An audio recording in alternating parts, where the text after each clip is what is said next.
সারা সপ্তাহের জঞ্জাল মাথা থেকে বের করতে উইকেন্ডে একটা আউটিংই যথেষ্ট।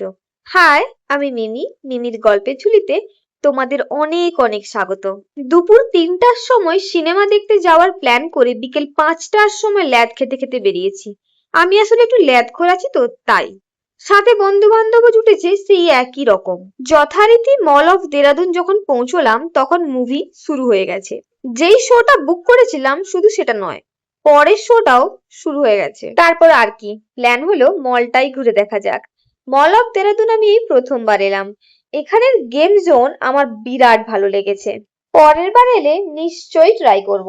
লাকিলি একটা নতুন কসমেটিকের সফট লঞ্চ ডে ছিল সেদিন, তাই 70 থেকে 80% ডিসকাউন্টে বেশ কিছু আমার পছন্দের স্কিন কেয়ার প্রোডাক্ট কিনলাম। যে শপেই যাই না কেন, হোম ডেকোরেশন আইটেম দেখলে আমি 5 মিনিট থমকে যাই।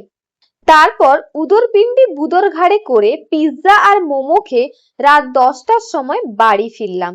দেরাদুন এলে মলটা ঘুরে যেও। বাই।